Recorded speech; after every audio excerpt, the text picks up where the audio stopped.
Bonjour, je m'appelle Joshua, j'ai 34 ans, et je suis resté paralysé dans ma propre allée, regardant les feux arrière d'une Porsche Cayenne disparaître au coin de la rue, laissant derrière elle 3 enfants désemparés et une pile de bagages. Avant que je vous raconte comment ce moment s'est terminé avec moi, menotté dans une salle d'interrogatoire, face à une accusation de kidnapping qualifiée, dites-moi d'où vous regardez dans les commentaires ci-dessous. C'était censé être un dimanche de silence. En tant qu'architecte paysagiste travaillant à domicile, ma vie est habituellement remplie des exigences chaotiques des clients, des commissions d'urbanisme et des entrepreneurs. Le dimanche était mon sanctuaire. C'était le seul jour où j'éteignais mon téléphone, préparais une cafetière de café torréfié foncé coûteux, et m'asseyais sur ma terrasse arrière pour écouter les oiseaux, pas le bourdonnement des notifications. Je venais de verser cette première tasse, la vapeur s'élevant dans l'air vif du matin quand le son a brisé ma quiétude. Ce n'était pas un moteur de voiture normale. C'était le rugissement agressif et rauque d'un moteur haute performance qui hurlait « Regardez-moi ». Je connaissais ce son.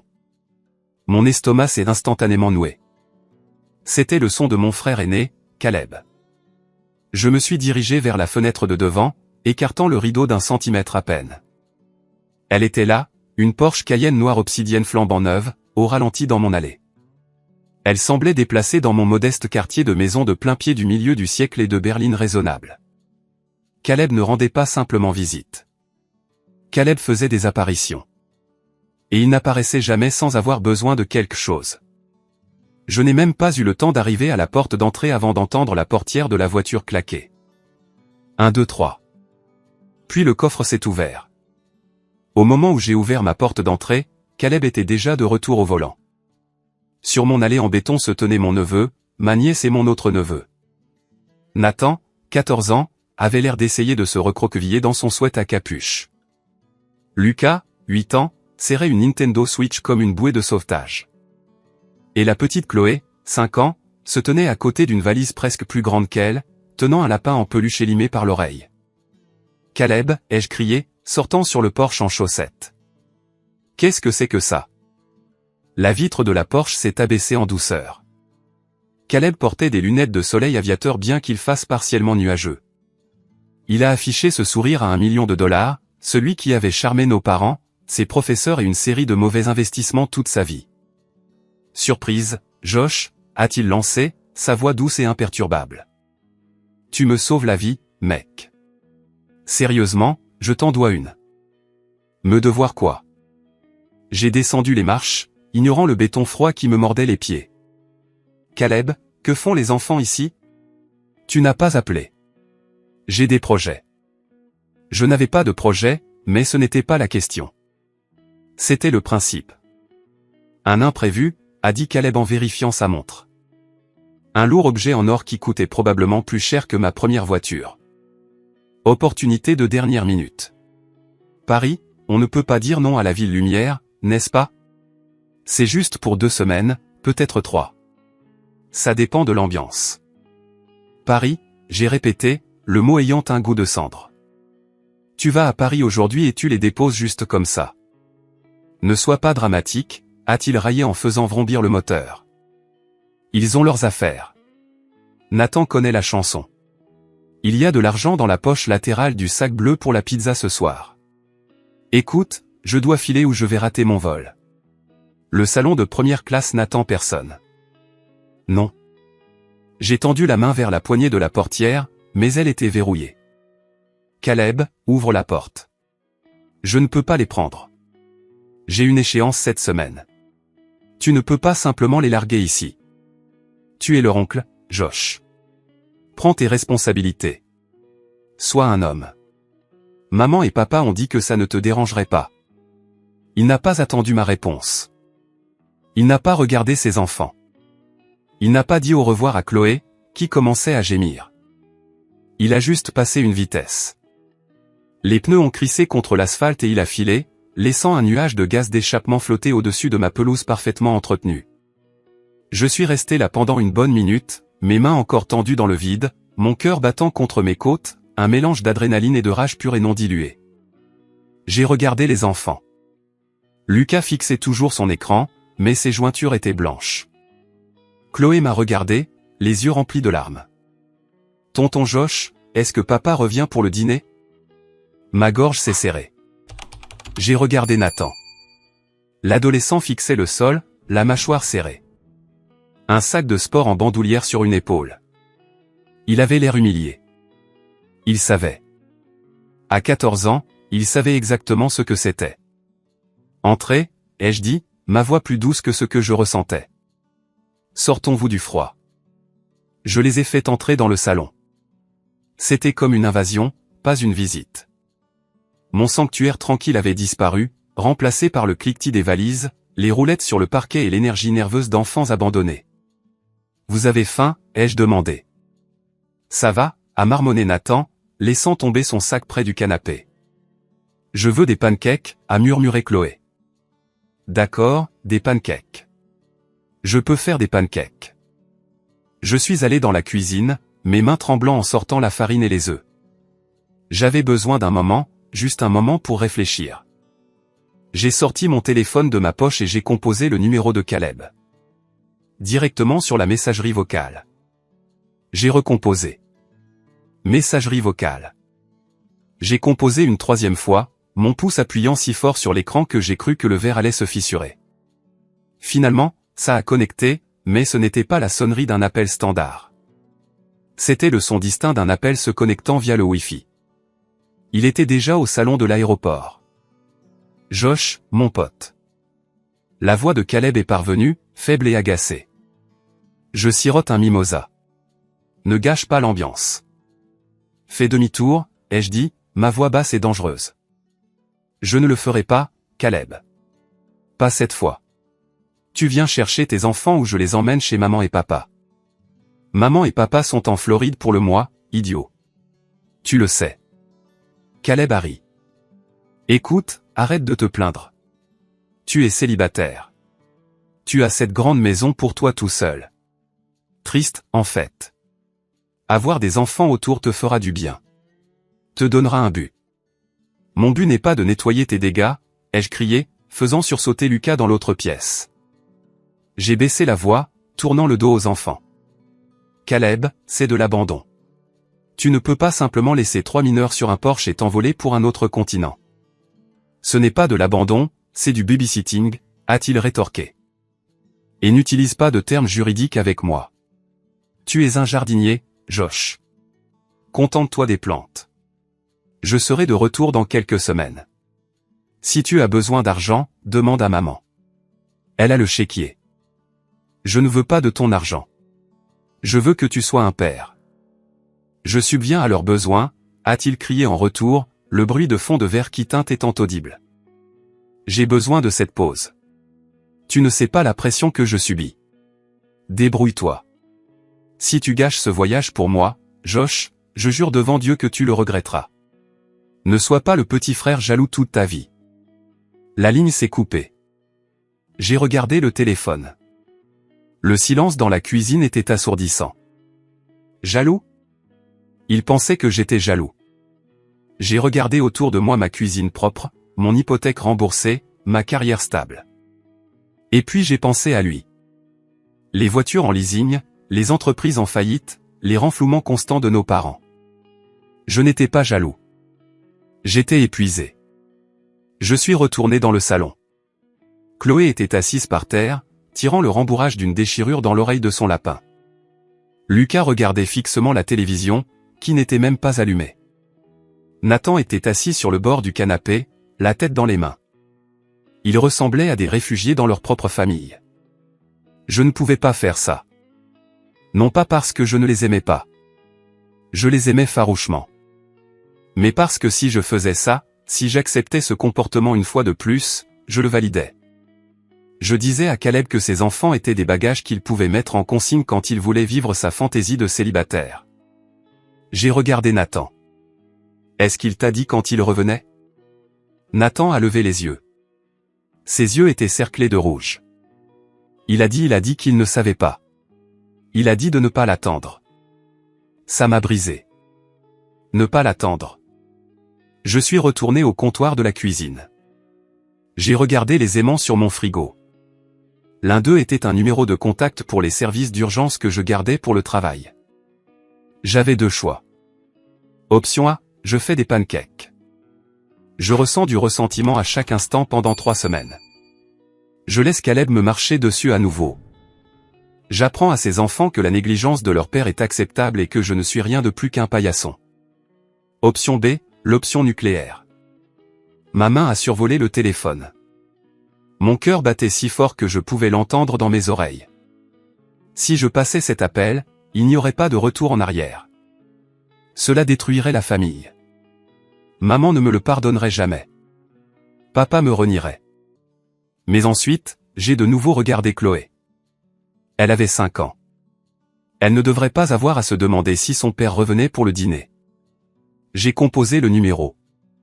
Pas le 911, mais le numéro d'urgence local des services de protection de l'enfance. Département des services sociaux, a répondu une voix de femme. Comment puis-je vous aider?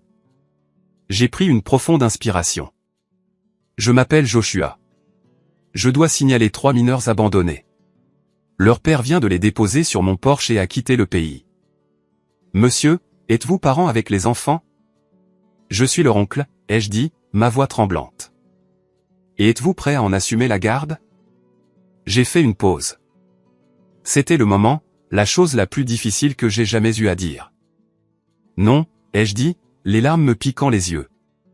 Je ne le suis pas. Le silence après que j'ai raccroché le téléphone était plus lourd que tout ce que j'avais jamais connu. Ce n'était pas un silence paisible. C'était le silence suffocant d'une bombe qui avait été armée mais n'avait pas encore explosé. Je ne le suis pas. Ces 4 mots résonnaient dans ma tête.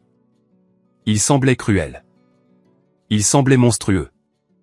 Mais je savais, avec une clarté qui tranchait la culpabilité, que dire oui aurait été la véritable erreur. Si je disais oui, Caleb gagnait. Si je disais oui, ce cycle continuerait jusqu'à ce que je sois en faillite et que ces enfants soient des adultes brisés qui pensent que l'amour est transactionnel. Je suis retourné dans le salon. Je ne pouvais pas regarder Nathan dans les yeux.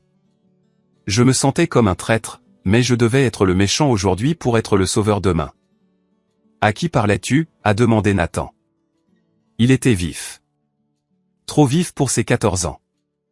Juste en train de vérifier quelques détails logistiques, ai-je menti. Et les gars, je dois vérifier les sacs. Est-ce que votre père a laissé des papiers, des cartes médicales, une procuration, quelque chose? Je connaissais la réponse avant de demander. Nathan a secoué la tête, un sourire amer tordant son jeune visage. Il a jeté les sacs dans la voiture 5 minutes avant notre départ. Maman n'a même pas eu le temps de faire ses valises. Ce ne sont que des vêtements. D'accord, ai-je dit en essayant de garder ma voix stable. Faisons ces pancakes. Tandis que je mélangeais la pâte, le rythme du fouet frappant le bol a ravivé des souvenirs que j'avais essayé de refouler. Ce n'était pas la première fois. C'était juste la fois la plus extrême. Il y a 3 ans, c'était le voyage d'affaires à Miami. Caleb avait déposé Nathan et Lucas dans mon ancien appartement un vendredi soir, promettant d'être de retour le dimanche matin. Il n'est pas revenu avant le mercredi. J'ai manqué 3 jours de travail. Mon patron m'a mis un avertissement. Quand Caleb est finalement revenu, bronzé et sentant la tequila, il en a ri. Détends-toi, Josh. Tu as pu passer du temps avec les neveux. Tu devrais me payer pour ce privilège. Mes parents, Robert, et ma mère, avaient pris son parti. Joshua, ne sois pas si rigide, avait dit ma mère, sa voix dégoulinant de cette douceur passive-agressive. Ton frère est tellement stressé à essayer de construire son entreprise. Tu es célibataire. Tu as le temps. La famille est de la famille. La famille est de la famille. C'était le mantra qui m'avait enchaîné pendant des décennies. Mais dans notre maison, famille signifiait Caleb, et il signifiait que Joshua sacrifiait tout. J'ai retourné un pancake, il a grésillé bruyamment. Puis il y a eu l'incident de Noël. Caleb était censé recevoir. Je suis arrivé avec des cadeaux pour trouver la maison sombre. Il était parti en voyage de ski de dernière minute avec une petite amie, pas sa femme, et avait laissé le chien enfermé dans le garage. J'ai passé le réveillon de Noël à casser une fenêtre pour nourrir un Golden Retriever pendant que Caleb publiait des photos de champagne sur les pistes. J'étais le dépanneur, le filet de sécurité, le paillasson, tonton Josh. Je suis revenu à la réalité. Lucas se tenait à l'îlot de la cuisine, tenant sa Switch. Le mot de passe du Wi-Fi ne fonctionne pas. Il est sur le frigo, ai-je dit automatiquement. On peut rester ici pour toujours, a-t-il demandé. Je me suis figé. La spatule planait au-dessus de la poêle. Il ne l'a pas demandé avec espoir. Il l'a demandé avec résignation, comme s'il savait qu'il était un colis ballotté entre les bureaux de poste. On va trouver une solution, mon pote, ai-je dit. Tiens, mange. Je les ai servis. Ils ont mangé voracement, comme s'ils n'avaient pas eu un vrai repas depuis le matin. Peut-être que non. 40 minutes plus tard, une berline grise banale s'est garée dans mon allée. Puis une voiture de police s'est garée derrière elle. Les gyrophares n'étaient pas allumés, mais la présence était indubitable. Nathan s'est levé, laissant tomber sa fourchette. « Tonton Josh, pourquoi les flics sont là ?» Je me suis essuyé les mains sur un torchon. Mon cœur battait si vite que je pensais que j'allais m'évanouir. « Nathan, écoute-moi. Quoi qu'il arrive, je veux que tu dises la vérité. » « D'accord, juste la vérité. »« Tu les as appelés ?» a murmuré Nathan.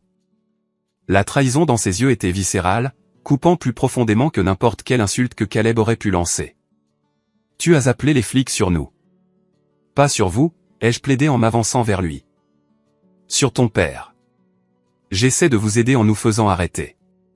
Personne ne va être arrêté. » La sonnette a retenti. C'était un son sec et autoritaire. J'ai ouvert la porte.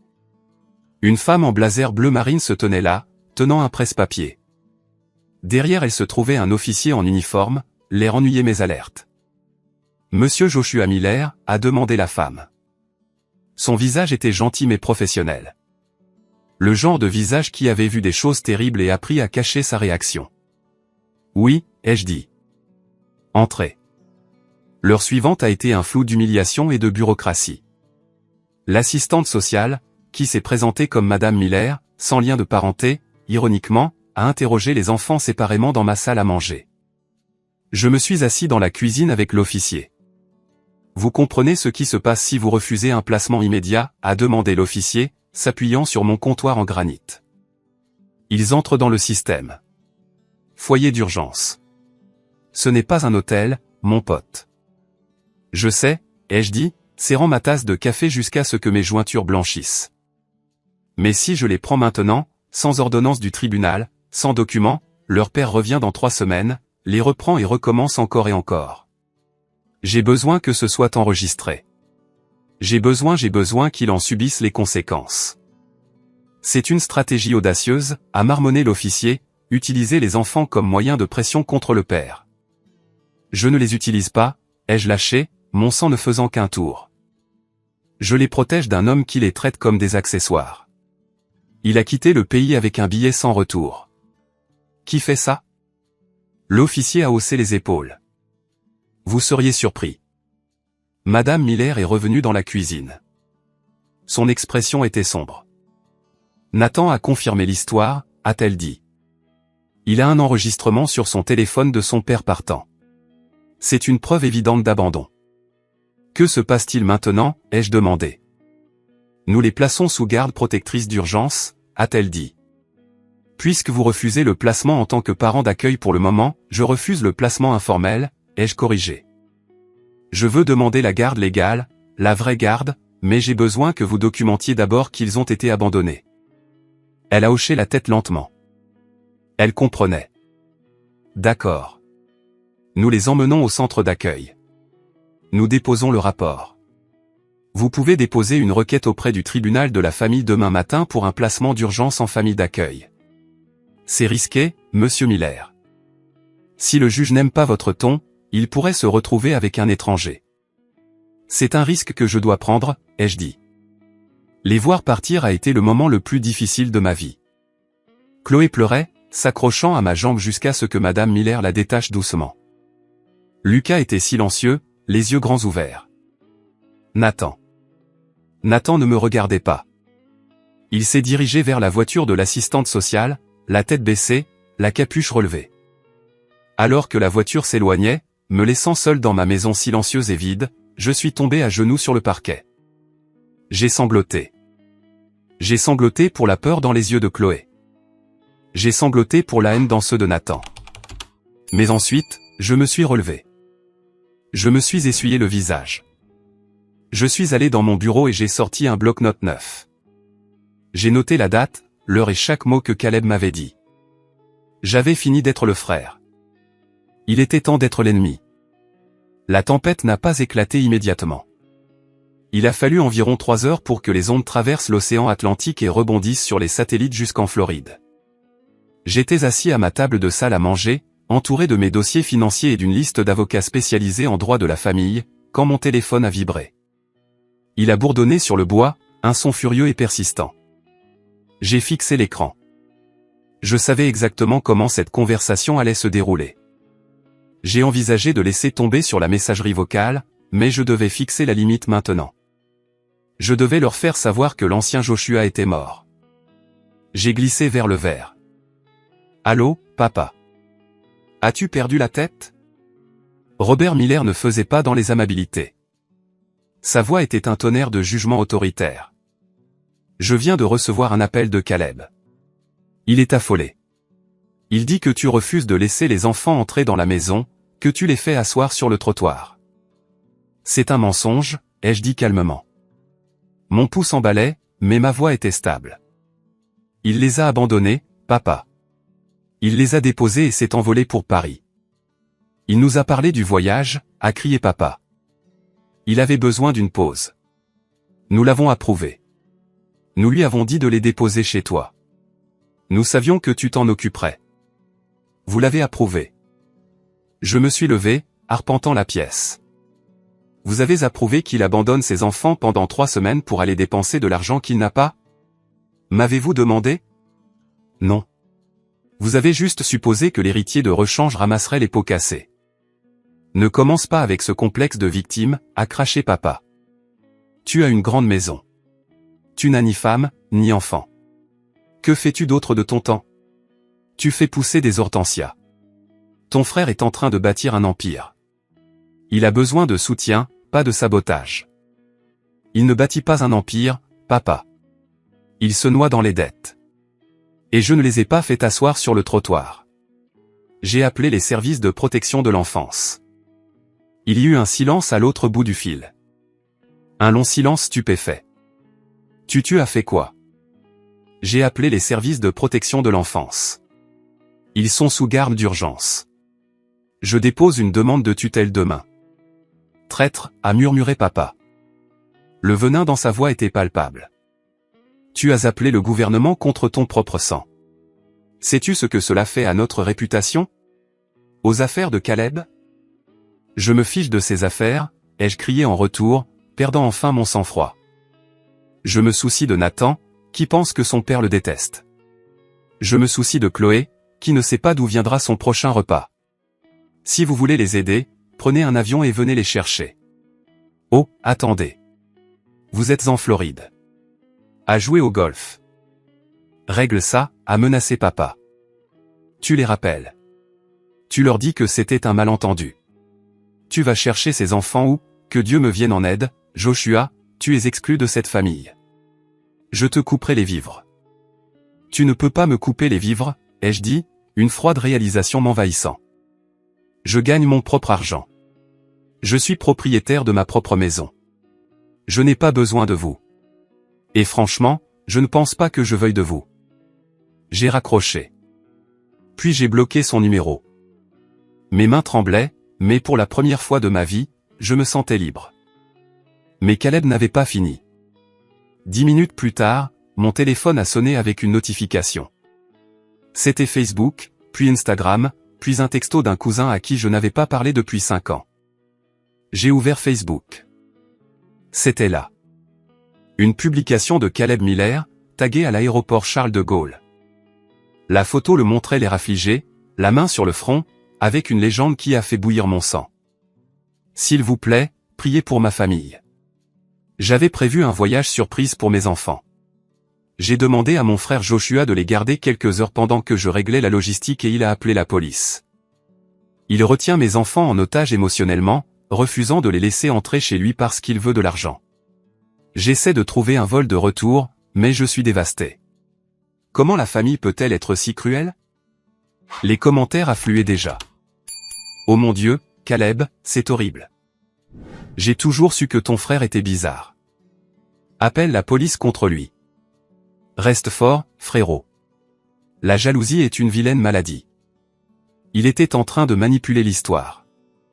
Il me peignait comme le méchant avant même que je puisse ouvrir la bouche. J'avais besoin d'un avocat. Pas un ami de la famille, un requin. J'ai appelé Andrew. Andrew était mon colocataire à l'université, maintenant un avocat spécialisé dans les divorces et les gardes d'enfants à hauts enjeux. Il connaissait ma dynamique familiale mieux que quiconque.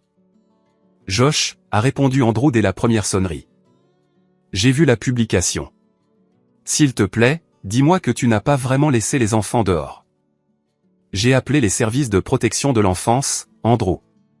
Ils les ont emmenés. Bien, a dit Andrew immédiatement. C'est la meilleure chose que tu pouvais faire. Ça crée une trace écrite. Si tu les avais juste pris, ça aurait été sa parole contre la tienne. Maintenant, c'est une affaire d'État. Papa a menacé de me renier. Laisse-le faire. Écoute, Josh. J'ai fait quelques recherches dès que j'ai vu la publication de Caleb. J'ai accès à certaines bases de données immobilières. Et, Josh Caleb n'est pas juste parti en vacances. Sa maison, celle dans la communauté fermée, est allouée. Bail à long terme disponible immédiatement. J'ai arrêté de respirer. Quoi? Et j'ai vérifié les manifestes de vol. Ne me demande pas comment. Il a un aller simple pour Paris avec une correspondance pour le Maroc. Le Maroc n'a pas les mêmes traités d'extradition pour les litiges civils. Il ne revenait pas, ai-je murmuré. Il les abandonnait de manière permanente. Exactement, a dit Andrew, la voix sombre. Il liquidait sa vie et te laissait les bagages. Ce n'est pas de l'abandon, Josh. C'est une stratégie de sortie mûrement réfléchie. Nous devons tout verrouiller. As-tu accès au fonds en fiducie des enfants? Ce que tes grands-parents ont créé. Maman et papa sont les fiduciaires, ai-je dit. Pourquoi? Parce que si Caleb est en fuite, il a besoin d'argent liquide. Tu dois vérifier ses comptes. La nuit était tombée. Ma maison ressemblait à une forteresse assiégée. Chaque voiture qui passait me faisait sursauter. J'avais passé la dernière heure à lire les commentaires sur la publication de Caleb, à regarder des étrangers disséquer mon caractère sur la base des mensonges d'un narcissique. J'étais dans la cuisine en train de me faire un sandwich que je savais que je ne mangerais pas quand les lumières rouges et bleues ont clignoté à travers la fenêtre de devant. Cette fois, il n'y a pas eu de coup poli. Bam! Bam! Bam! Police! Ouvrez la porte! Je me suis précipité vers la porte, mon cœur battant contre mes côtes comme un oiseau piégé. J'ai déverrouillé et ouvert la porte en grand. 3 officiers se tenaient là, les mains sur leurs étuis, non dégainés, mais prêts. Derrière eux, les voisins regardaient de derrière leurs rideaux. Joshua Miller, a aboyé l'officier principal. C'était un homme grand avec une coupe en brosse et des yeux qui ne montraient aucune sympathie. Oui, ai-je dit, levant instinctivement les mains. Je suis Joshua. Qu'est-ce qui se passe? Nous avons un mandat de perquisition pour les lieux, a-t-il dit en me tendant un morceau de papier vers la poitrine. Et nous devons vous poser quelques questions concernant la localisation de Nathan, Lucas et Chloé Miller. Ils sont avec les services de protection de l'enfance, ai-je bafouillé, confus. Je les ai appelés ce matin. L'agent Davis était là. Vous pouvez vérifier les registres. Nous avons vérifié les registres, a dit l'officier en entrant dans mon foyer, me forçant à reculer. Nous savons que les services de protection de l'enfance les ont pris, mais nous venons de recevoir un appel de leur père à Paris affirmant que vous avez exigé 50 000 $ en échange de leur sécurité avant d'appeler les services. Il prétend que vous lui avez envoyé un texto menaçant. C'est insensé, ai-je crié. Je n'ai jamais demandé d'argent. Il ment. Il a fourni une capture d'écran du texto, monsieur, a dit l'officier, sa voix froide. Mon sang s'est glacé. Une capture d'écran? Caleb pouvait photoshopper n'importe quoi. Ou peut-être qu'il avait utilisé une application de mystification. Je veux la voir, ai-je exigé. Vous la verrez au poste si nous décidons de vous y emmener. Pour l'instant, nous devons fouiller votre maison à la recherche de toute preuve d'extorsion. Ordinateur, téléphone, donnez-les. C'est de la vengeance, ai-je crié alors qu'un autre officier passait devant moi en direction de mon bureau. Il fait ça parce que j'ai appelé les services. Vous devez m'écouter. Il a un aller simple pour le Maroc. Il a vendu sa maison. Monsieur, calmez-vous ou je vous menotte pour obstruction, a prévenu l'officier principal. Je suis resté là, tremblant de rage et d'impuissance. Pendant qu'ils saccageaient mon sanctuaire, ils ont pris mon ordinateur portable. Ils ont pris mon iPad. Ils ont pris le bloc-notes où j'avais écrit les détails du matin. C'était comme une violation. C'était une violation. Officier, ai-je dit, en essayant de baisser la voix, en essayant de paraître le professionnel rationnel que j'étais. Pensez-y. Si j'essayais de l'extorquer, pourquoi serais-je le premier à appeler la police? Pourquoi aurais-je cédé le levier à l'État? L'officier a fait une pause. Il m'a regardé une seconde, juste une seconde. J'ai vu une lueur de doute dans ses yeux. C'était la première fissure dans l'armure de Caleb. Les criminels font des erreurs, a-t-il dit. Mais son ton était moins agressif. Peut-être que vous avez paniqué. Ou peut-être, ai-je dit en me penchant, mon frère est un sociopathe qui essayait de discréditer le seul témoin de son crime. L'officier m'a regardé. Nous allons avoir besoin que vous veniez au poste pour une déposition formelle. Vous n'êtes pas encore en état d'arrestation, mais vous devez éclaircir cela. Je viendrai, ai-je dit. Mais j'appelle mon avocat d'abord. J'ai attrapé mon téléphone, le seul appareil qu'il n'avait pas encore saisi, et j'ai composé le numéro d'Andrew. Andrew, ai-je dit, ma voix se brisant. Ils sont là. Il m'a accusé d'extorsion. Je sais, a dit Andrew, sa voix tendue. Je suis déjà au commissariat. Je les ai devancés. Josh, écoute-moi attentivement. Ne dis pas un mot dans la voiture. Pas sur le temps, pas sur le sport. Le silence. Je te retrouverai dans la salle d'interrogatoire B. Le trajet jusqu'au poste a été un flou de néon et de nausées. J'étais assis à l'arrière de la voiture de patrouille, non menotté, mais me sentant comme un prisonnier. J'ai regardé par la fenêtre ma ville, la ville où j'ai conçu des parcs et des jardins, la ville où j'étais un citoyen respecté. Maintenant, je me sentais comme un paria. Quand nous sommes arrivés, ils m'ont fait passer devant le bureau d'accueil. J'ai vu un journaliste local parler au sergent. Caleb avait appelé la presse. Bien sûr qu'il l'avait fait. J'ai gardé la tête baissée. À l'intérieur de la salle d'interrogatoire, l'air était vicié et sentait le vieux café. Andrew est entré 5 minutes plus tard, ressemblant à un guerrier dans un costume 3 pièces. D'accord, a dit Andrew en claquant un dossier sur la table en métal. C'est un désordre, mais c'est un désordre réparable. Le texto que Caleb leur a montré provenait d'un numéro jetable. Ils ne peuvent pas le remonter jusqu'à toi, mais ils pensent que c'est moi. J'ai dit qu'ils devaient enquêter. Mais voici le hic, Josh. Le texto a été envoyé à 10 heures. Quand étais-tu au téléphone avec la ligne d'urgence des services de protection de l'enfance? Vers 10h15, ai-je dit. Et avant ça, je me disputais avec Caleb au téléphone. Exactement. Les relevés téléphoniques montreront que tu étais en communication vocale avec lui au moment exact où le texto était censé être envoyé. À moins que tu ne puisses envoyer des textos avec tes orteils tout en criant sur ton frère, c'est physiquement impossible. Dieu merci, ai-je expiré. Mais ce n'est pas le gros problème, a dit Andrew, son visage s'assombrissant. Le gros problème, c'est l'audience de garde demain matin. Tes parents reviennent ce soir. J'ai privé. Ils vont témoigner. Témoigner de quoi? Que tu es instable. Que tu as des antécédents de jalousie. Ils vont essayer d'obtenir la garde d'urgence des enfants pour les sortir du foyer d'accueil. Et ensuite, ils les rendront directement à Caleb une fois qu'il aura blanchi son nom et sera revenu. Il ne revient pas. Ils ne le savent pas ou ils s'en fichent. Josh, si tes parents obtiennent ces enfants, ils disparaîtront. Caleb les emmènera au Maroc et tu ne les reverras jamais. J'ai frappé du poing sur la table. Je ne laisserai pas ça arriver. Qu'est-ce qu'on fait? Il nous faut une bombe atomique, a dit Andrew. Il nous faut quelque chose qui prouve hors de tout doute raisonnable que Caleb avait l'intention de les abandonner, pas juste des vacances qui ont mal tourné. Un abandon malveillant. Je n'ai pas ça, ai-je dit, vaincu. J'ai juste sa parole contre la mienne. Peut-être que tu ne l'as pas, a dit Andrew, un regard étrange dans les yeux. Mais peut-être que quelqu'un d'autre l'a. Qui? Nathan, a dit Andrew. L'assistante sociale, Madame Miller, m'a appelé. Nathan demande à te parler. Il dit qu'il a quelque chose. Quelque chose qu'il avait trop peur de montrer à la police à la maison. Qu'est-ce que c'est? Elle n'a pas voulu le dire au téléphone, mais elle l'amène à l'audience demain. Josh, quoi que ce gamin est, c'est notre seule chance. Le bâtiment du tribunal de la famille était un monolithe déprimant de béton gris et de lumière fluorescente. Il sentait la cire à parquet et le désespoir. J'étais assis sur un banc en bois devant la salle d'audience 304, Andrew à mes côtés.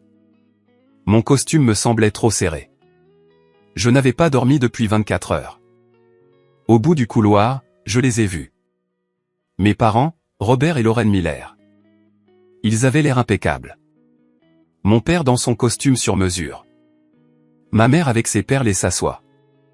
Ils ne ressemblaient pas à des grands-parents en crise. Ils ressemblaient à des membres de la royauté visitant un quartier pestiféré. Ils étaient flanqués d'un avocat hors de prix que j'ai reconnu du country club. Quand ils m'ont vu, la température dans le couloir a chuté de 10 degrés. Ma mère a marché droit sur moi. Je me suis levé, m'attendant à un câlin ou à une gifle. Je n'ai eu ni l'un ni l'autre. Tu m'as brisé le cœur, Joshua, a-t-elle dit, sa voix tremblant d'une tristesse théâtrale. Comment as-tu pu? Ton frère est bouleversé.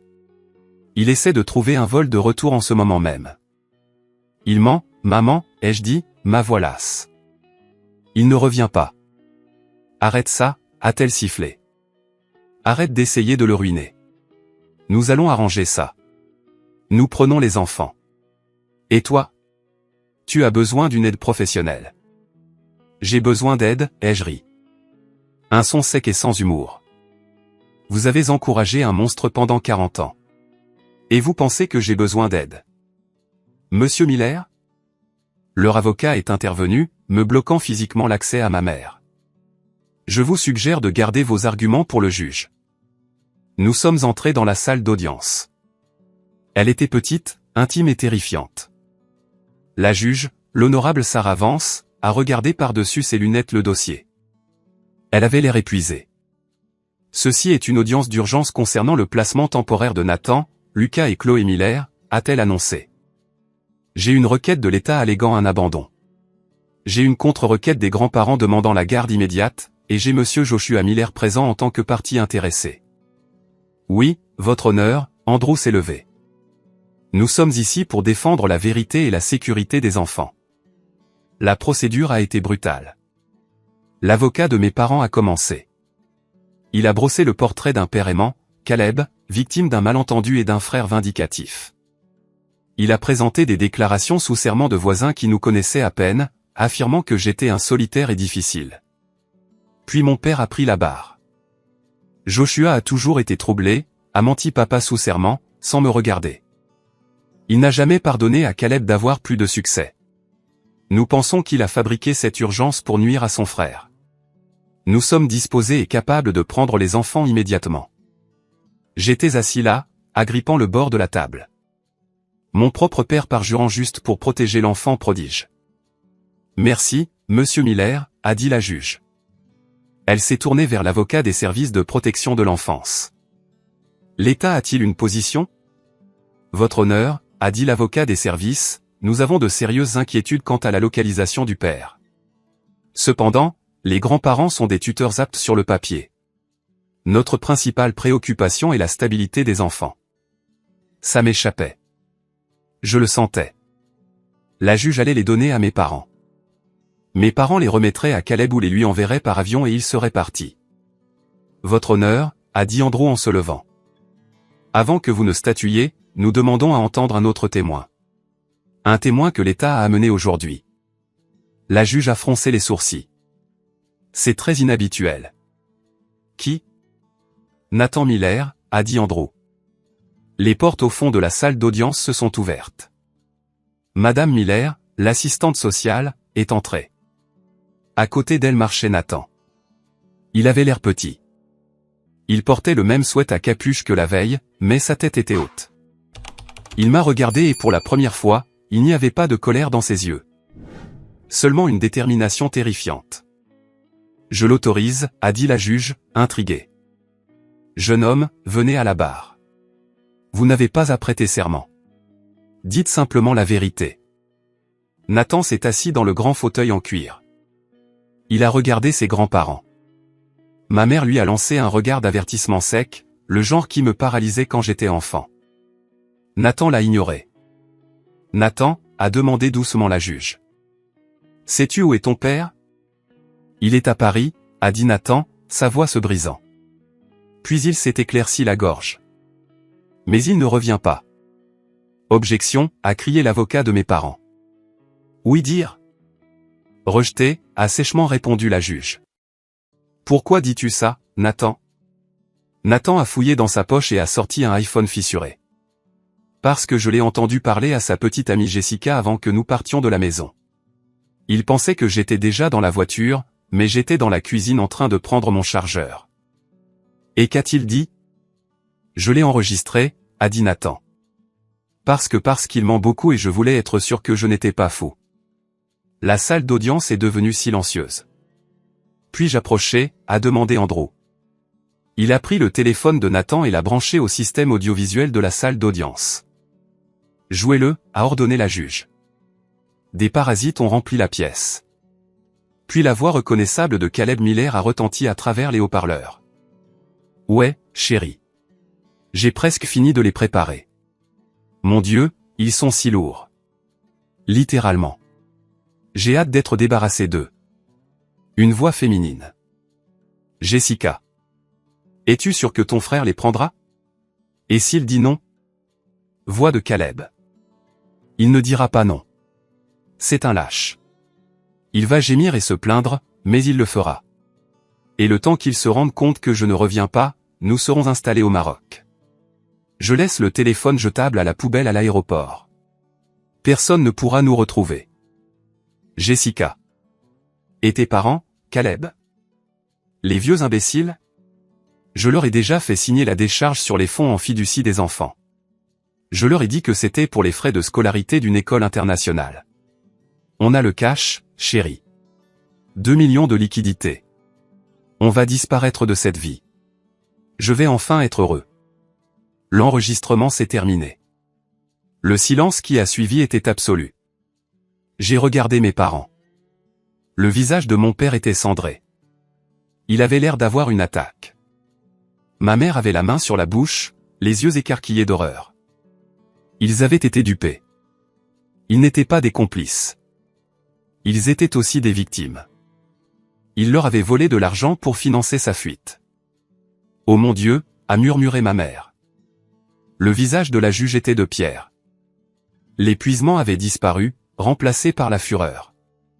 Cet enregistrement est-il vérifié, a-t-elle demandé à l'assistante sociale. Oui, votre honneur. Les métadonnées confirment la date et l'heure. La juge a frappé de son marteau. Ça a sonné comme un coup de feu. La requête de garde par les grands-parents est rejetée avec préjudice, a-t-elle déclaré. Ce tribunal trouve des preuves crédibles d'abandon, de fraude et de risque de fuite. Je lance immédiatement un mandat d'arrêt contre Caleb Miller. Alertez la FAA et Interpol. Elle a tourné son regard vers moi. Monsieur Joshua Miller, êtes-vous prêt à accepter la tutelle temporaire de ses enfants? Avec effet immédiat sous la supervision du tribunal? Je me suis levé. J'ai regardé Nathan. Il pleurait silencieusement à la barre des témoins. J'ai regardé mes parents qui étaient affalés sur leur siège, des figures brisées de leur propre fabrication. Oui, votre honneur, ai-je dit, ma voix sonnant claire et forte. Je le suis. Au moment où le marteau est tombé, l'énergie dans la pièce est passée de la tension au chaos. Les huissiers s'agitaient. Les avocats rangeaient leurs serviettes avec une urgence frénétique. Et l'assistante sociale se dirigeait vers Nathan pour le réconforter. Mais le vrai drame se déroulait à la table à ma gauche. Mon père, Robert Miller, l'homme qui avait dirigé notre famille d'une main de fer et d'un chéquier, essayait de se lever, mais ses jambes ne le soutenaient pas. Il s'est affalé dans sa chaise, se tenant la poitrine. Il l'a pris, haleta papa en regardant maman. La fiducie, les comptes de retraite. Je lui ai donné accès. Il a dit qu'il en avait besoin pour prouver des fonds pour l'école. Ma mère sanglotait ouvertement maintenant, son mascara coulant sur son visage, ruinant la façade de la matriarche parfaite. Il m'a traité d'imbécile, pleurait-elle. Sa propre mère, une vieille imbécile. J'ai ressenti une pointe de pitié, mais elle a été rapidement submergée par la réalisation de ce que cela signifiait. Caleb n'avait pas seulement abandonné les enfants. Il avait pratiqué la politique de la terre brûlée. Il avait volé l'avenir des enfants et le passé de mes parents. Je me suis approché de la barre des témoins. Nathan s'est levé. Je n'ai rien dit. J'ai juste ouvert les bras. Pendant une seconde, j'ai pensé qu'il allait se dérober. Il avait 14 ans, en colère et dur. Mais ensuite, il s'est effondré. Il s'est jeté contre ma poitrine, enfouissant son visage dans la veste de mon costume. Il était secoué de violents sanglots. Le poids de garder ce secret enfin libéré. Je suis désolé, a-t-il étouffé. Je suis désolé de ne pas te l'avoir dit plus tôt. Tu n'as rien à te reprocher, ai-je murmuré férocement, tenant l'arrière de sa tête. Tu nous as sauvés, Nat. Tu as sauvé tout le monde. Monsieur Miller, a appelé la juge. Elle était toujours sur son banc, organisant des papiers. Vous pouvez ramener les enfants à la maison.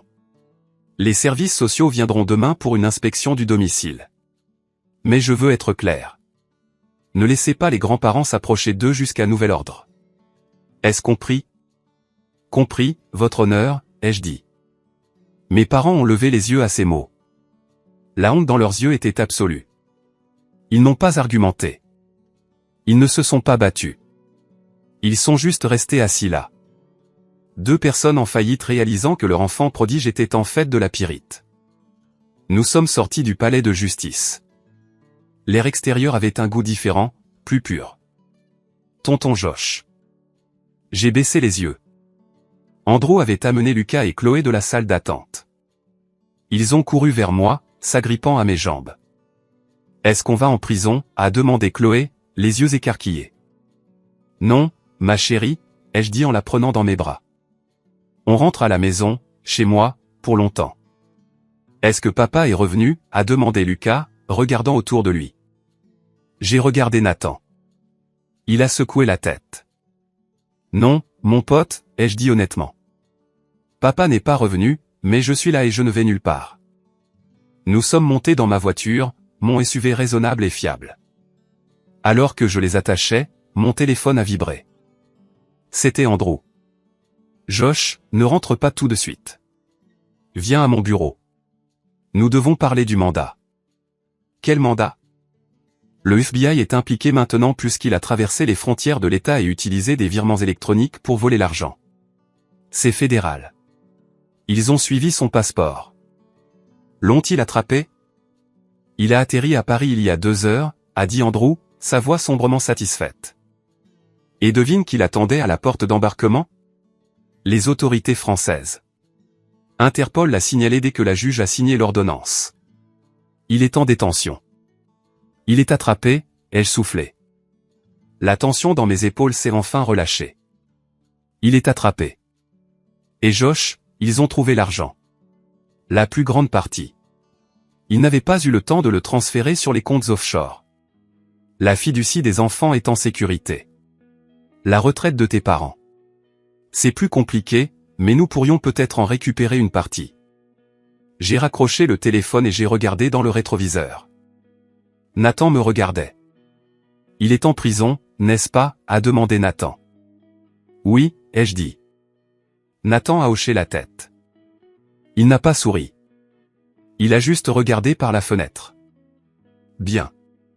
Ce soir-là, ma maison était différente. Ce n'était plus le sanctuaire tranquille que j'appréciais autrefois. C'était le désordre. Il y avait des chaussures dans le couloir. La télévision diffusait des dessins animés à plein volume. Il y avait de la farine sur le comptoir des pancakes du matin. Et j'adorais ça. J'ai commandé des pizzas, 5 grandes, beaucoup trop. Nous nous sommes assis par terre dans le salon et avons mangé. Je les ai laissés veiller tard. Vers 22 heures, ma sonnette a retenti. Je me suis raidi. Mes parents étaient-ils venus supplier? J'ai regardé par le Judas. C'était un livreur Uber Eats, mais je n'avais rien commandé d'autre. J'ai ouvert la porte. Le livreur m'a tendu une boîte de cupcakes haut de gamme de la boulangerie du centre-ville. Livraison pour Joshua Miller, a-t-il dit. J'ai regardé la carte attachée. Elle venait de Madame Miller, l'assistante sociale. Pour le nouveau papa. Tu as bien agi aujourd'hui. Les services de protection de l'enfance. J'ai apporté les cupcakes à l'intérieur. En regardant les enfants manger le glaçage, riant pour la première fois depuis des jours, j'ai réalisé quelque chose de profond. Mes parents avaient passé toute leur vie à investir dans le mauvais fils. Ils pensaient que Caleb était l'avenir parce qu'il était tapa accent grave l'œil et bruyant. Ils pensaient que j'étais le personnage secondaire parce que j'étais stable et calme. Mais quand le feu est venu, le tapa accent grave l'œil s'est éteint et la main stable était la seule qui restait pour tenir le seau. Je n'étais plus seulement un oncle. J'étais le gardien. J'étais le mur entre ses enfants et le chaos. Et pour la première fois en 34 ans, je ne me sentais pas comme l'héritier de rechange. Je me sentais comme le roi. Le calendrier sur mon mur indique qu'il s'est écoulé exactement 365 jours depuis que j'ai vu cette Porsche noire disparaître au bout de mon allée. 1 an. À l'échelle d'une vie, 1 an n'est rien. C'est un instant. Mais cette année a été une vie entière. Les gens pensent que et ils vécurent heureux, arrive au moment où le marteau du juge tombe. Ils pensent que le film se termine quand le méchant est menotté et que le héros s'en va vers le coucher du soleil. Mais la vraie vie n'est pas un film. Le générique n'a pas défilé quand nous sommes sortis de cette salle d'audience. Ce n'était que la fin du prologue. La vraie histoire, l'histoire de la reconstruction d'une famille à partir des cendres, ne faisait que commencer. Le premier mois a été un tourbillon de chaos et de café. Je suis passé d'un homme qui organisait son étagère à épices par ordre alphabétique à un homme qui considérait comme une victoire si tout le monde portait des chaussettes assorties. Mon appartement de célibataire, calme et bien organisé, s'est transformé en une zone de guerre de sacs à dos, de mots d'autorisation et de mines émotionnelles. Le traumatisme n'a pas disparu simplement parce que Caleb était dans une cellule de détention. Il s'est manifesté de manière auquel je n'étais pas préparé. Chloé a commencé à faire pipi au lit. Chaque nuit pendant 3 semaines, elle se réveillait en hurlant, terrifiée d'être seule dans la maison. J'ai passé ces nuits assis par terre près de son lit, lui tenant la main, murmurant encore et encore, « Je suis là. Tonton Josh est là. Je ne vais nulle part. » J'ai appris à dormir d'un œil, attentif au moindre gémissement. Lucas a pris le chemin inverse. Il est devenu silencieux. Il s'est réfugié dans ses jeux vidéo, utilisant l'écran comme un bouclier contre un monde qu'il avait rejeté. Il ne parlait pas de son père. Il ne parlait pas de sa mère, qui avait renoncé à ses droits des années auparavant et avait disparu dans ses propres luttes contre la dépendance. Il appuyait simplement sur des boutons, détruisant des monstres numériques parce que les vrais monstres étaient trop gros pour être combattus. Et Nathan. Nathan était le plus difficile. Il portait la culpabilité d'un homme adulte. Il insistait pour faire toutes les corvées. Il essayait de jouer le parent pour ses frères et sœurs. Il me surveillait comme un faucon, attendant que je craque, attendant que je réalise que 3 enfants étaient un fardeau et que je les renvoie. Je me souviens d'un mardi soir de novembre. Il pleuvait. J'essayais de préparer le dîner ou encore des spaghettis ou tout en étant en conférence téléphonique avec un client qui hurlait à propos d'un mur de soutènement. Le chien aboyait. Chloé pleurait parce qu'elle ne trouvait pas son lapin en peluche. Le détecteur de fumée s'est déclenché parce que j'avais brûlé le pain à l'ail. J'ai raccroché brutalement le téléphone. J'ai jeté le pain brûlé dans l'évier. La pièce est devenue silencieuse. Les enfants se sont figés. Nathan s'est placé devant Lucas et Chloé, son corps tendu, ses yeux écarquillés. Il les protégeait de moi. Ce moment m'a brisé plus que l'abandon. Il pensait que j'allais exploser. Il pensait que j'étais Caleb. J'ai pris une profonde inspiration. Je me suis approché du détecteur de fumée et j'ai retiré la pile. Puis je me suis assis par terre dans la cuisine, là, au milieu du désordre. J'ai brûlé le pain, ai-je dit, ma voix tremblante. Je suis vraiment nul pour faire du pain à l'ail, les gars. J'ai levé les yeux vers Nathan. Je ne suis pas en colère contre vous. Je ne suis pas en colère contre le bruit. Je suis juste frustré par le pain. Promis. Je ne vais pas partir. Je ne vais pas crier. Je suis juste fatigué. Nathan m'a regardé longuement. Puis, lentement, il s'est assis par terre à côté de moi. Papa jetait des assiettes, a murmuré Nathan. Quand il brûlait des trucs.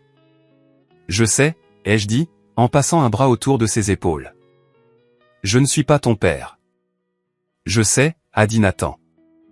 Et pour la première fois, il s'est appuyé contre moi. C'était le tournant. Pas les audiences au tribunal, pas l'argent, mais le pain à l'ail brûlé. Pendant que nous nous battions pour la normalité à la maison, la guerre juridique faisait rage à l'extérieur. Andrew, mon avocat et sauveur, démantelait la vie de Caleb avec la précision d'un chirurgien. Le procès de Caleb a été un cirque médiatique. Le « papa Porsche » qui a abandonné ses enfants pour Paris faisait la une des journaux. J'ai protégé les enfants de tout ça du mieux que j'ai pu. J'ai bloqué certaines chaînes. J'ai mis des filtres sur Internet, mais je devais y aller. Je devais être là. Assis dans cette salle d'audience fédérale, regardant mon frère entrer en traînant les pieds dans une combinaison orange, c'était surréaliste. Il ne ressemblait plus au Golden Boy. Son bronzage avait disparu. Ses cheveux s'éclaircissaient. Il avait l'air petit. Il a essayé de croiser mon regard. Il a essayé de me faire ce vieux sourire charmeur, celui qui disait « Allez, Josh. Sors-moi de là. » Je n'ai pas souri en retour. Je l'ai regardé sans le voir. Le procureur a tout exposé. La fraude électronique, le détournement de fonds du fonds d'études, le faux rapport de police, l'abandon. Ce n'était pas juste une erreur. C'était une démolition calculée de ses responsabilités. Mais le pire, ce n'était pas Caleb. C'étaient nos parents. Robert et Lorraine étaient assis au dernier rang, blottis l'un contre l'autre comme des réfugiés. Ils avaient l'air d'avoir 20 ans de plus. L'enquête avait révélé qu'ils n'étaient pas seulement victimes du vol de Caleb. Ils étaient des facilitateurs au plus haut degré. Ils avaient signé des documents sans les lire. Ils avaient menti à la police pour le couvrir. Ils n'ont pas été inculpés au pénal. Andrew a dit que c'était parce qu'ils étaient considérés comme séniles et manipulés par le tribunal de l'opinion publique.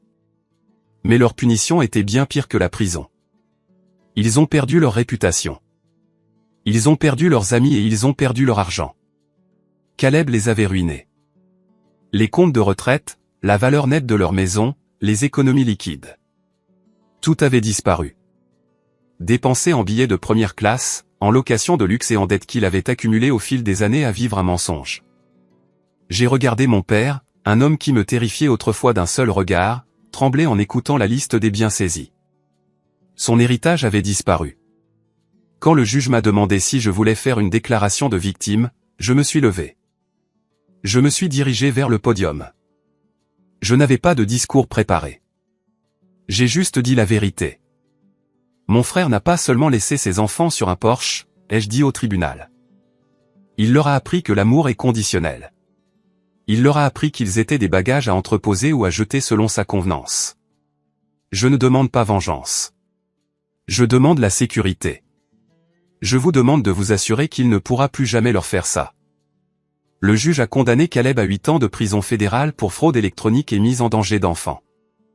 Il a été condamné à payer des réparations, bien que nous sachions tous qu'il n'avait pas un sou. Alors qu'il l'emmenait, Caleb a finalement craqué. Il n'a pas crié contre le juge. Il a crié contre moi. Tu as volé ma vie, Josh. Tu as volé mes enfants. Tu es un voleur.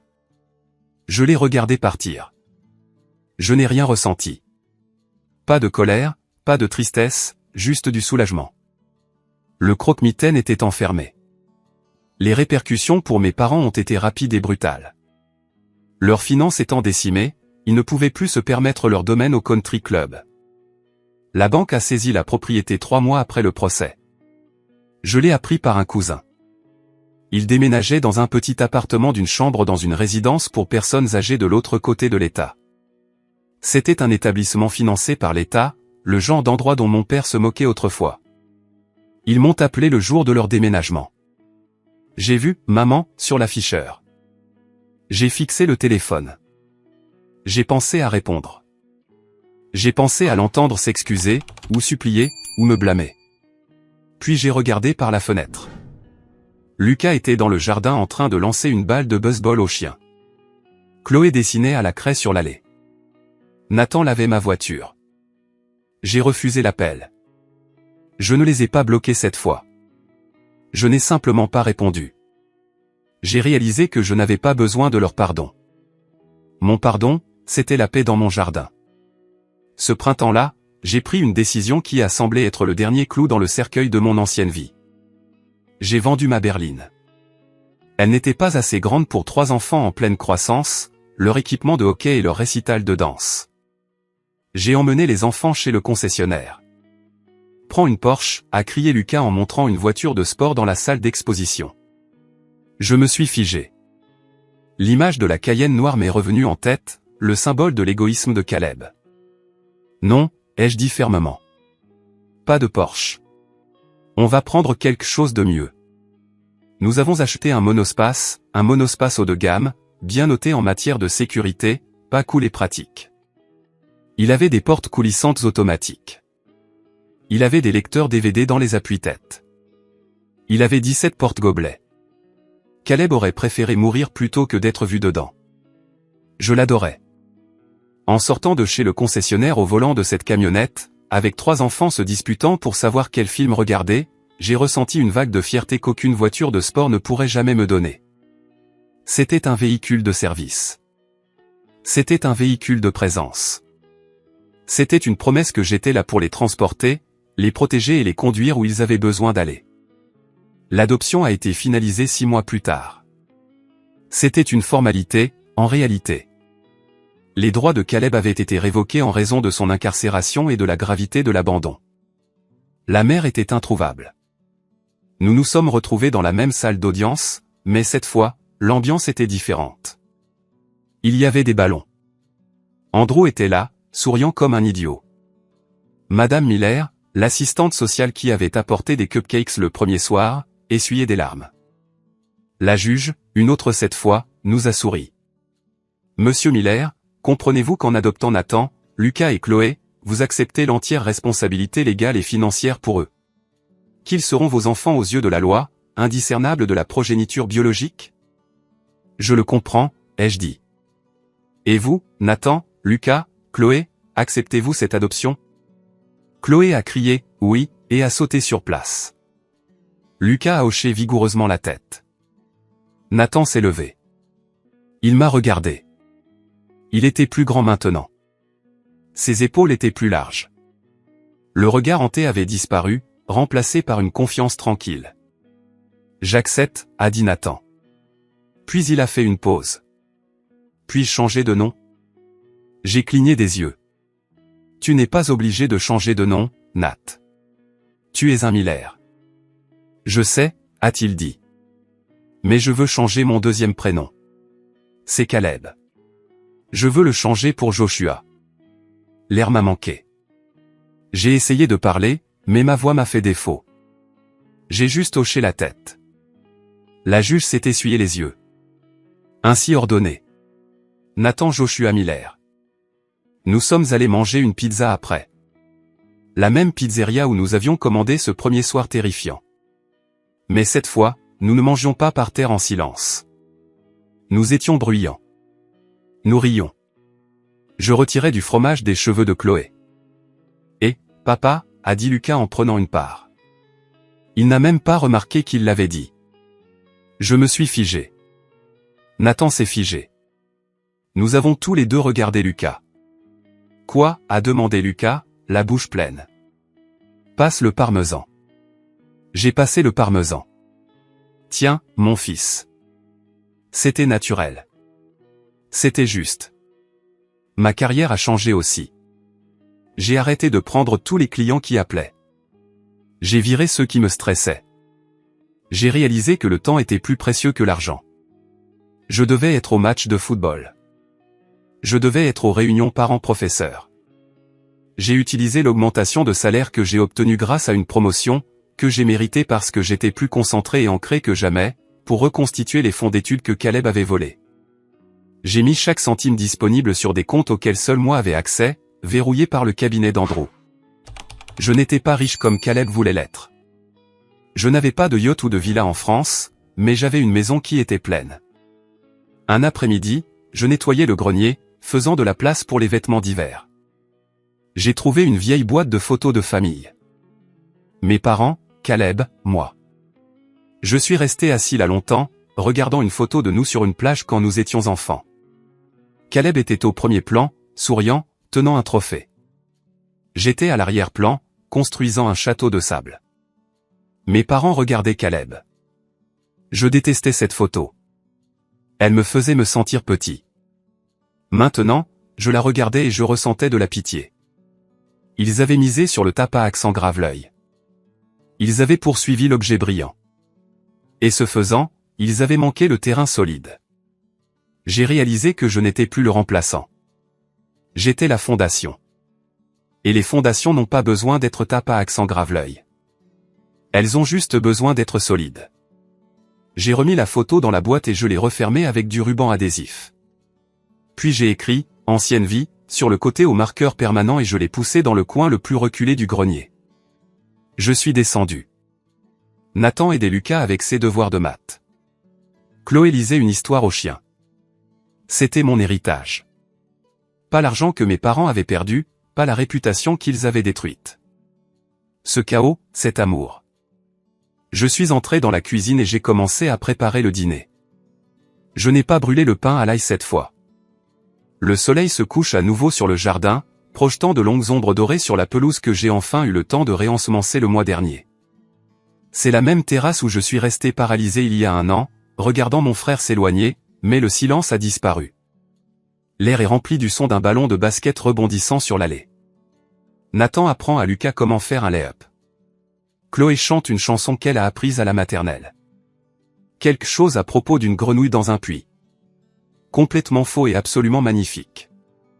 Je suis assis ici avec mon café décaféiné maintenant, car qui a besoin d'adrénaline quand on a 3 enfants? Et je réfléchis au chemin qui nous a menés ici. Quand tout a commencé, je pensais que ma vie était finie. Je pensais que ma liberté m'avait été volée. Je pleurais la perte de mes dimanches tranquilles, de mon revenu disponible, de ma capacité à voyager sur un coup de tête. Je me sentais comme une victime. J'avais l'impression que l'univers me punissait d'être le responsable. Mais j'avais tort. L'univers ne me punissait pas. Il me donnait une promotion. Il me donnait une chance de briser un cycle qui pourrissait mon arbre généalogique depuis des générations. Le cycle du narcissisme, de la facilitation, de la valorisation de l'image au détriment de la substance. Mes parents ont créé un monstre en Caleb parce qu'ils ne lui ont jamais dit non. Ils ne l'ont jamais laissé ressentir le poids d'une conséquence. Ils l'ont protégé du monde jusqu'à ce que le monde finisse par répliquer. J'ai dû être celui qui dit non. C'était la chose la plus difficile que j'ai jamais faite. Appeler les services de protection de l'enfance n'était pas un simple appel téléphonique. C'était une amputation. J'ai dû couper le membre pour sauver le corps. J'ai dû accepter que d'être le méchant dans l'histoire de mes parents était le seul moyen d'être le héros dans celle de Nathan. Je regarde Nathan maintenant. Il rit. Il a raté son tir, mais il rit. Il y a un an, il aurait boudé. Il aurait eu peur de l'échec parce que son père exigeait la perfection. Maintenant, il sait que rater un tir ne signifie pas que vous êtes sans valeur. Cela signifie simplement que vous réessayez. C'est l'héritage que je construis. Pas la richesse, pas la gloire, mais la résilience. J'ai reçu une lettre de prison la semaine dernière. Elle venait de Caleb. C'était 3 pages d'excuses. Il blâmait ses partenaires commerciaux. Il blâmait l'économie. Il blâmait Jessica, la petite amie, disant qu'elle l'avait égaré. Il me blâmait d'avoir réagi de manière excessive. Il demandait de l'argent pour la cantine. Je n'ai pas brûlé la lettre. Je ne l'ai pas déchirée. Je l'ai classée dans un dossier marqué « Preuve ». Je n'ai pas répondu. Je ne le déteste plus. La haine demande de l'énergie. Je ressens juste une profonde indifférence. C'est un fantôme, un conte moral que j'utiliserai pour enseigner à mes enfants les dangers de l'égoïsme. Andrew est passé pour un barbecue hier. Il a regardé les enfants jouer et m'a tendu une bière. Tu sais, a dit Andrew en se penchant en arrière sur sa chaise de patio. On a déjoué les pronostics. Statistiquement, les adoptions par des proches avec ce niveau de traumatisme familial, elles échouent généralement. L'oncle abandonne. Les enfants se rebellent. Ça se termine en foyer d'accueil. Nous ne sommes pas une statistique, ai-je dit. Non, a souri Andrew. Vous êtes une famille. Une vraie. Tu sais, ton père a encore appelé mon bureau. Je me suis raidi. Que voulait-il? Il voulait savoir s'il y avait un moyen d'annuler l'accord de garde. Il a dit qu'il se sente seul dans l'établissement. Que lui as-tu dit? Je lui ai dit que la seule façon pour lui de voir ses enfants, c'est s'il invente une machine à remonter le temps et élève un meilleur fils il y a 40 ans. J'ai ri. Ça faisait du bien de rire d'eux. La peur avait disparu. Ils n'étaient que de vieilles personnes tristes qui avaient fait de mauvais choix. J'ai pitié d'eux, mais je n'exposerai plus jamais mes enfants à leur toxicité. Cette porte est soudée. Je me lève et je marche jusqu'au bord de la terrasse. Et, je crie vers l'allée. La pizza arrive dans 20 minutes. Lavez-vous les mains. D'accord, papa, crie Lucas en retour. Compris, papa, fait écho Nathan. Ce mot. Papa. Il ne signifie pas la biologie. La biologie n'est qu'un processus biologique. C'est une séquence d'ADN. N'importe quel imbécile peut transmettre de l'ADN. Caleb l'a prouvé. Être un père est un verbe. C'est une action. C'est être présent. C'est faire les pancakes. C'est endurer les crises de colère. C'est aller aux audiences du tribunal. C'est se tenir entre l'enfant et le monstre et dire « il faudra me passer sur le corps ». Je n'ai pas donné naissance à ces enfants, mais je les ai sauvés.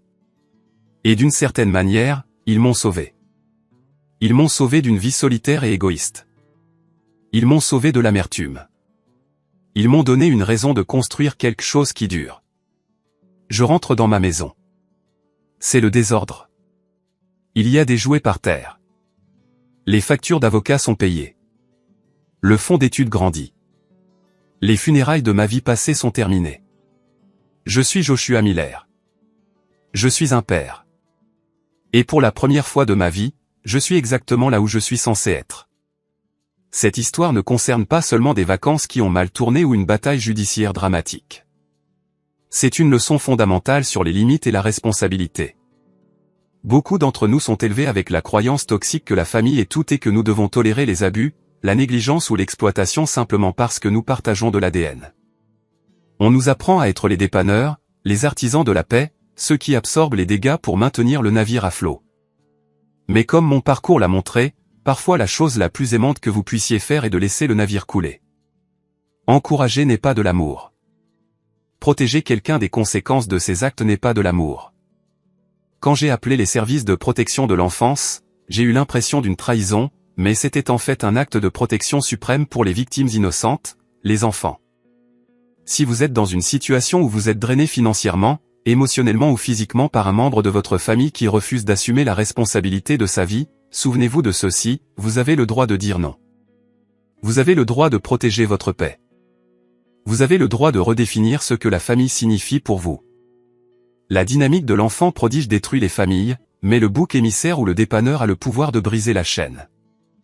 Cela demande du courage. Cela demande d'affronter la peur d'être le méchant. Mais de l'autre côté de cette peur se trouve la liberté. Je veux avoir de vos nouvelles. Avez-vous déjà dû fixer une limite ferme avec un membre de votre famille pour vous sauver ou sauver les autres? Y a-t-il eu un moment où vous avez réalisé que c'en était assez? Merci d'avoir écouté mon histoire. Merci d'avoir parcouru ce chemin avec moi. Je vous suis reconnaissant.